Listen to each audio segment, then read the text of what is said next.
평생 열심히 일해서 모은 내 소중한 자산. 그런데 요즘 뉴스만 틀면 중국 경제가 위태롭다느니, 중동에서 전쟁이 터졌다느니 하는 무서운 이야기들만 가득합니다. 먼 나라 얘긴데 나랑 무슨 상관이야 하실 수 있습니다. 하지만 이란이 무너지면 당장 여러분이 타는 자동차 기름값부터 들고 계신 주식, 심지어 마트 물가까지 줄줄이 터지게 됩니다. 도대체 지구 반대편에서 일어나는 일이 내 통장 잔고랑 무슨 상관이길래 자꾸 겁을 주는 걸까요? 오늘 제가 아주 쉽고 명쾌하게 풀어드릴게요.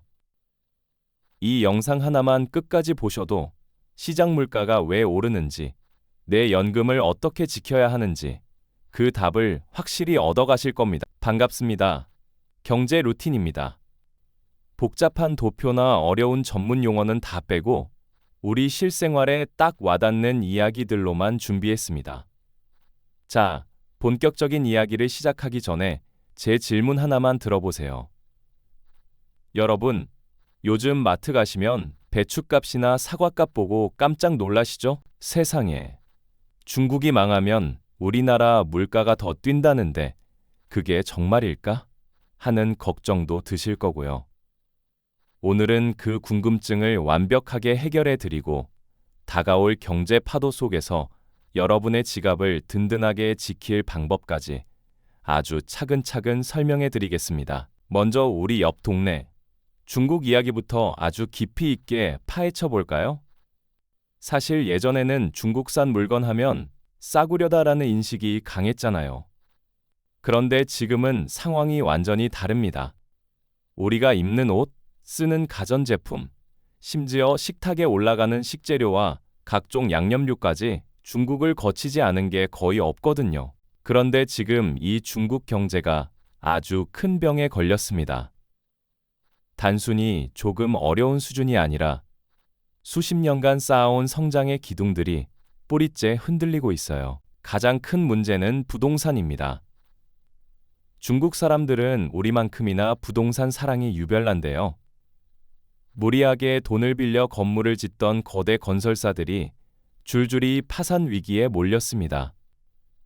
집값이 떨어지니 중국 사람들이 주머니를 꽉 닫아버렸어요. 지갑이 닫히니 물건이 안 팔리고 물건이 안 팔리니 공장이 멈춥니다. 아니, 중국 물건값이 싸지면 우리한테 좋은 거 아니야? 라고 생각하실 수 있지만 이게 우리 시니어분들의 생활비에는 아주 무서운 독이 될 수 있습니다. 중국 공장들이 멈추고 경제가 휘청거리면 우리나라로 들어오던 핵심 부품이나 원자재 가격이 요동치기 시작합니다.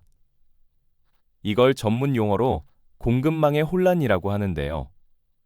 쉽게 비유하자면 매일 가던 단골 시장 상인이 갑자기 장사를 접어서 우리가 멀리 돌아가 비싼 값을 주고 식재료를 구해야 하는 상황과 같습니다. 중국이 흔들리면 우리나라는 그 영향을 가장 먼저 그리고 가장 크게 받습니다. 수출 비중이 워낙 높기 때문이죠. 중국 사람들이 돈을 안 쓰면 우리 삼성전자나 현대자동차 같은 기업들이 물건을 못 팔게 됩니다. 기업 수익이 줄어들면 우리나라 전체의 달러 수입이 줄어들고 이는 곧 환율 상승으로 환율이 오르면 어떻게 될까요? 우리가 해외에서 사오는 밀가루, 식용유, 설탕 가격이 모조리 오르게 됩니다. 결국 중국의 경기 침체가 우리 집 주방의 장바구니 물가를 올리는 주범이 되는 셈입니다. 중국 내부 상황을 조금 더 들여다보면 청년 실업률이 사상 최고치를 기록하고 있다는 소식도 들려옵니다. 젊은이들이 돈을 벌지 못하니 소비가 줄어들고 이는 곧 중국에 물건을 파는 우리 기업들의 실적 악화로 이어집니다. 우리나라는 중간재라고 해서 제품을 만드는 데 필요한 부품을 중국에 많이 파는데 이 시장이 죽어버리는 것이죠. 나라 전체의 소득이 줄어드니 나라 살림이 어려워지고 그 여파는 결국 복지 예산이나 물가 안정 자금의 축소로까지 이어질 수 있습니다. 여기서 첫 번째 핵심 요약을 해드릴게요. 첫째, 중국 경제 위기는 우리나라의 대중국 수출을 감소시켜 우리 기업들의 수익성을 악화시킵니다. 둘째, 중국산 원자재나 부품 공급이 끊기면 국내 제품 생산 단가가 올라 결국 소비자가가 인상됩니다. 셋째, 중국 경기가 안 좋으면 원화 가치가 떨어져 환율 상승을 유발하고 수입 물가가 전반적으로 오르게 됩니다. 자, 이 연결고리를 이해하셨다면 이제 절반은 오신 겁니다. 그럼 이제 시야를 좀 더 넓혀서 더 무서운 상황을 만나러 가볼까요? 바로 저 멀리 중동에서 벌어지고 있는 이란 사태입니다. 이란이 우리랑 무슨 상관이야? 하실 수도 있지만 이란은 우리 시니어분들의 지갑을 터는 소리 없는 도둑과 같습니다. 기름 한 방울 안 나는 우리나라에서 중동 소식은 곧 생존의 소식이나 다름없거든요. 기름값이 오르면 우리 삶의 모든 영역이 흔들리기 시작합니다. 여러분, 주유소 앞을 지날 때마다 전광판 숫자가 바뀌는 걸 보며 가슴이 철렁하시죠? 중동, 특히 이란은 전 세계 원유의 젖줄입니다. 이란이 왜 중요하냐면 전 세계 원유 물동량의 20% 이상이 지나다니는 아주 좁은 길목인 호르무즈 해협의 열쇠를 쥐고 있기 때문입니다. 만약 여기서 무력 충돌이 생기거나 해협이 봉쇄된다면 어떤 일이 벌어질까요? 전 세계 기름값은 하룻밤 사이에 자고 일어나면 배로 뛸 수도 있습니다. 기름값이 오르면 단순히 내 차에 넣는 기름값만 오르는 게 아닙니다. 우리가 마트에서 사는 모든 물건에는 물류비라는 게 포함되어 있습니다.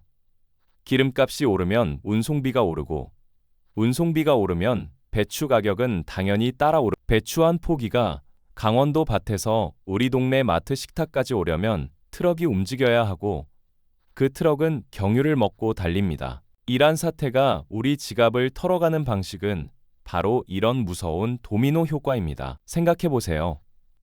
우리가 먹는 빵 하나를 만들 때도 밀가루를 수입해오는 배가 기름을 쓰고 공장을 돌리는 전기가 기름으로 만들어지기도 합니다. 빵집에서 빵을 굽는 오븐의 열기조차 결국 에너지 비용이죠. 이란 사태가 악화되어 유가가 배럴당 $100를 넘어가면 우리가 평소 1,000원에 사던 물건들이 1,500원, 2,000원이 되는 것은 순식간입니다. 고정된 연금으로 생활하시는 분들에게는 구매력이 반토막 나는 무서운 결과로 이어집니다. 더 나아가 비닐하우스를 난방하는 비용, 농기계를 돌리는 비용, 공장을 가동하는 전기료까지 모든 것이 에너지 가격과 연결되어 있습니다. 이란 사태가 장기화되면 고정된 연금으로 생활하시는 분들에게는 재앙과 같습니다. 물가는 10%, 20% 오는데 내가 받는 국민연금이나 기초연금은 그만큼 빨리 오르지 않기 때문입니다. 내 돈의 가치가 가만히 앉아 있는 사이에 깎여 나가는 것이 여기서 두 번째 핵심 요약 들어갑니다. 첫째, 이란 사태는 국제 유가를 자극하여 국내 기름값 상승의 직접적인 원인이 됩니다. 둘째, 상승한 유가는 모든 물류비와 제조 원가를 높여 생필품 가격 폭등으로 이어집니다. 셋째, 에너지 안보 위기는 전기료나 가스비 같은 공공요금 인상 압박으로 이어져 가계 경제에 큰 부담을 줍니다. 이 흐름을 읽으셔야 뉴스에서 하는 소리가 내 생활과 어떻게 연결되는지 보이실 겁니다. 자, 이제 본론의 중간을 넘어섰습니다. 지금까지는 왜 위험한지를 말씀드렸다면 이제부터는 어떻게 해야 내 돈을 지킬 수 있는지 구체적인 방어 전략을 알려드릴게요. 집중해 주세요. 여러분, 지금처럼 경기는 안 좋은데 물가만 오르는 상황을 스태그플레이션이라고 합니다. 이럴 때는 옛날 방식대로 저축만 하는 게 능사가 아닙니다. 내 소중한 자산을 지키기 위한 지능적인 방어가 필요합니다. 특히 시니어 세대는 자산을 불리는 것보다 잃지 않는 것이 100배는 더 중요합니다. 젊은 사람들은 다시 벌 기회가 있지만 우리에게는 시간이 곧 자산이기 때문이죠. 지금 같은 위기 상황에서는 공격보다는 수비 위주의 전략을 짜야 합니다.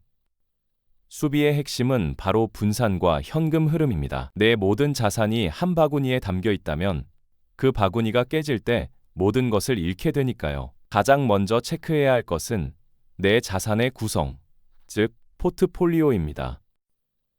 많은 분이 그래도 현금이 최고지라며 은행 예금에만 모든 돈을 넣어두시곤 합니다.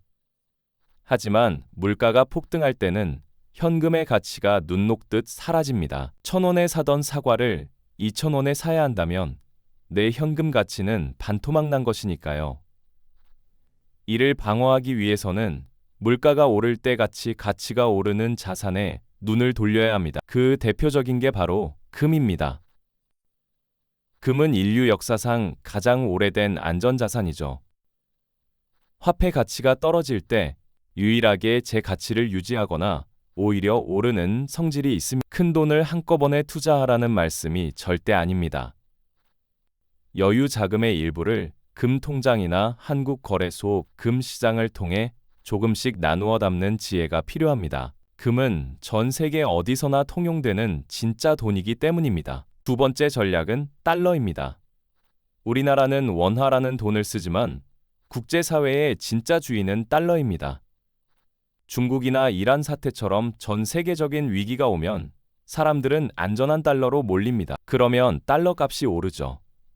내 자산의 일부를 달러 예금 등으로 보유하고 있다면 우리나라 경제가 어려워져 환율이 오를 때 오히려 내 자산 가치는 올라가는 보험 같은 효과를 볼 수 있습니다. 세 번째는 고정 지출의 다이어트입니다. 이 부분이 사실 우리 시니어분들에게 가장 현실적이고 중요한 조언입니다. 물가가 오를 때는 들어오는 소득을 늘리기가 참 힘듭니다. 그렇다면 나가는 구멍을 철저히 막아야 합니다. 스마트폰 요금제는 적정한지, 보지도 않는 유료 채널이 결제되고 있지는 않은지, 예전에 들어놓고 잊고 있던 보험료가 낭비되지는 않는지, 자녀분들과 함께 꼼꼼히 살펴보세요. 여기에 덧붙여 주거 비용도 다시 점검해봐야 합니다. 너무 넓은 집에 사시면서 관리비나 세금을 과하게 내고 계시지는 않나요? 자산의 유동화라고 해서 큰 집을 줄여 남은 차액으로 노후 생활비를 마련하는 다운사이징도 훌륭한 경제적 선택이 될 수 있습니다. 지금처럼 부동산 시장이 불안정할 때는 덩치 큰 자산보다는 언제든 현금으로 바꿀 수 있는 자산을 늘리는 것이 훨씬 마음 편한 길임. 전환 멘트 하나 드릴게요. 내가 이 나이에 무슨 재테크냐라고 생각하지 마세요. 지금 우리가 하는 건 일확천금을 노리는 게 아닙니다. 평생 자식 키우고 고생해서 모은 소중한 노후 자금을 글로벌 위기라는 파도에 휩쓸려 가지 않게 말뚝을 박는 과정입니다. 내 돈을 지키는 공부는 죽을 때까지 해야 하는 우리 삶의 숙제와 같습니다. 자, 그럼 더 구체적인 실천 방안으로 들어가 볼까요? 요즘처럼 금리가 높을 때는 빚부터 갚는 것이 최고의 재테크입니다. 중국이나 이란 사태로 경제가 더 혼란스러워지면 금리가 더 요동칠 수 있습니다. 대출 이자가 무서워지기 전에 미리미리 빚을 정리하고 가벼운 몸집을 만드셔야 합니다. 또한 건강관리가 곧 경제관리입니다. 의료비는 노후 지출의 30% 이상을 차지합니다. 몸이 아프면 아무리 돈이 많아도 소용없고 경제적 손실도 막대합니다. 규칙적인 운동이 최고의 자산입니다. 뿐만 아니라 정부에서 제공하는 각종 시니어 혜택도 꼼꼼히 챙기셔야 합니다. 기초연금 외에도 지자체마다 제공하는 교통비 지원, 의료비 감면 혜택, 에너지 바우처 등을 몰라서 못 받는 경우가 정말 많습니다. 남 부끄럽게 뭘 그런 걸 받아 라고 생각하지 마세요. 그건 여러분이 평생 낸 세금으로 당당히 누려야 할 권리입니다. 이런 혜택들을 하나하나 챙기는 것이 바로 지출을 줄이는 가장 스마트한 방법입니다. 중요한 건 정보의 선별입니다. 유튜브나 뉴스에 보면 내일 당장 나라가 망한다, 전쟁으로 다 끝났다는 식의 자극적인 영상들이 참 많습니다. 그런 영상들은 조회수를 올리려고 공포를 파는 겁니다. 우리는 그 속에서 알맹이만 골라낼 줄 알아야 합니다. 세상은 쉽게 망하지 않습니다. 다만 변화할 뿐입니다. 중국이 어려워지면 인도나 베트남이 뜨고 기름값이 오르면 전기차나 태양광이 뜨는 시기죠. 정보를 얻을 때는 한두 군데 채널에만 의존하지 마시고 신문기사나 공신력 있는 기관의 보고서를 요약해주는 채널을 참고하세요. 그리고 가장 중요한 것은 현장의 목소리입니다. 마트의 물가, 동네 부동산의 분위기, 주유소의 가격 변동 등을 직접 눈으로 확인하며 데이터와 내 체감을 비교해 보세요. 그것이 진짜 살아있는 경제 공부입니다. 여러분, 시니어 세대에게 가장 큰 무기는 바로 경험입니다. 여러분은 이미 수차례의 경제 위기를 겪어오셨습니다. IMF도 이겨냈고 2008년 금융위기도 버텨내셨죠. 그때마다 세상은 무너질 것 같았지만 결국 다시 일어섰습니다. 지금의 중국 위기나 중동 사태도 그 과정 중 하나일 뿐입니다. 너무 불안해하지 마시고 제가 알려드리는 대응책을 하나씩 차분하게 따라오시면 됩니다. 위기는 위험과 기회의 합성어라고 하죠. 지금 같은 혼란기에 남들은 겁먹고 아무것도 못할 때 우리는 조금씩이라도 내 자산을 지키고 효율적으로 재배치한다면 이 파도가 지나간 뒤에 여러분의 자산은 훨씬 더 단단해져 있을 겁니다. 늦었다고 생각할 때가 가장 빠를 때입니다. 오늘부터라도 경제 뉴스 한 줄에 관심을 가지고 내 통장 잔고를 들여다보는 습관을 가져보세요. 자, 이제 본론의 마지막 요약입니다. 첫째, 물가 상승기에 현금만 쥐고 있는 것은 위험하므로 금이나 달러 같은 실물 안전 자산에 관심을 가져야 합니다. 둘째, 고금리 시대에는 빚을 줄이고 고정 지출을 최소화하여 가계 건전성을 높여야 합니다. 셋째, 자극적인 가짜 뉴스에 일희일비하지 말고 건강한 신체와 정신을 유지하는 것이 가장 큰 경제적 방어막입니다. 이 세 가지만 지켜도 여러분은 승리자입니다. 이제 이야기를 마무리해 볼까 합니다. 오늘 참 많은 이야기를 나눴습니다. 저 먼 나라 중국과 이란의 소식이 어떻게 우리 집 안방까지 찾아오는지 이제 명확해지셨죠? 우리가 경제를 공부하는 이유는 부자가 되기 위함도 있지만 사실은 걱정 없이 살기 위함이 더 큽니다. 모르면 불안하지만 알면 대비할 수 있고 대비하면 마음의 평화가 찾아옵니다. 중국 경제의 하강 곡선은 우리에게 탈중국이라는 과제를 주었고 이란의 불안한 정세는 우리에게 에너지 자립이라는 숙제를 주었습니다. 거시적인 이야기는 국가가 고민하겠지만 우리 개인은 그 흐름 속에서 내 가족과 내 노후를 어떻게 건사할지만 고민하면 됩니다. 복잡하게 생각하지 마. 오늘 당장 내가 아낄 수 있는 1,000원이 얼마인지, 내 자산 중 안전한 곳에 있는 돈이 얼마인지만 알아도 성공입니다. 오늘 배운 내용을 다시 한번 완벽하게 정리해드리겠습니다. 마이너스, 중국 경제 침체는 우리나라 수출기를 막고 환율을 높여 전체적인 물가를 자극합니다. 마이너스, 이란 사태는 원유 가격 폭등을 초래하여 물류비와 생필품 가격을 연쇄적으로 올립니다. 마이너스, 고정연금으로 생활하는 우리 시니어들에게 인플레이션, 물가 상승은 가장 무서운 적입니다. 마이너스, 자산의 일부를 안전자산으로 분산하고 고정 지출을 줄이며 건강을 지키는 것이 유일한 대안입니다. 자, 이제 여러분이 바로 실천하실 수 있도록 시니어 경제 지킴이 체크리스트를 작성해 드릴게요. 이번 주 장보기 영수증을 보고 지난달보다 얼마나 올랐는지 확인해 보기. 은행에 가서 내 예금 중 일부를 금이나 달러 상품으로 바꿀 수 있는지 상담받기. 스마트폰에서 안 쓰는 유료 앱이나 부가 서비스 모두 해지하기. 매일 30분 걷기 운동을 실천하며 건강한 경제 체력 기르기. 자극적인 뉴스보다는 경제 루틴처럼 차분하게 설명해주는 채널 꾸준히 보기. 자녀들과 한 달에 한 번 경제 회의를 열어 가계 상황 공유하기. 내 집 주변의 공공 혜택, 도서관, 보건소, 복지관 프로그램 적극 활용하기. 여러분, 세상이 아무리 험하게 돌아가도 흔들리지 않는 뿌리 깊은 나무가 되시길 바랍니다. 오늘 제가 드린 이야기가 여러분의 걱정을 조금이나마 덜어드리고 소중한 자산을 지키는 밑거름이 되었으면 좋겠습니다. 처음엔 어렵게 느껴져도 자꾸 듣다 보면 경제가 재밌어지실 거예요. 제가 그렇게 만들어 드릴게요. 여러분은 그저 건강하게 이 자리에 계셔주기만 하면 됩니다. 인생의 황금기인 시니어 시절, 돈 때문에 눈물 흘리는 일은 없어야 합니다.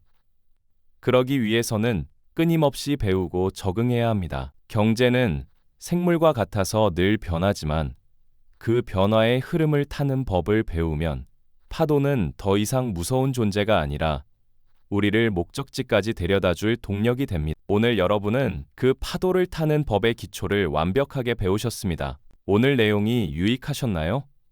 혹시라도 주변에 자꾸 뉴스 보고 불안해하시는 친구분이 계시다면 이 영상을 꼭 공유해 주세요. 이거 보니까 별거 아니더라. 이렇게 하면 된대. 라고 말씀하시며 따뜻한 차 한 잔 나누시는 건 어떨까요? 여러분의 지혜로운 공유가 친구분의 노후를 바꿀 수도 있습니다. 지금까지 시니어를 위한 따뜻하고 쉬운 경제 이야기, 경제 루틴이었습니다. 여러분의 경제적 자유와 평안한 노후를 위해 저는 내일도 더 알찬 정보를 들고 찾아오겠습니다. 오늘 끝까지 시청해 주셔서 진심으로 감사합니다. 늘 건강하시고 마음만은 언제나 부자인 하루 되시길 바랍니다.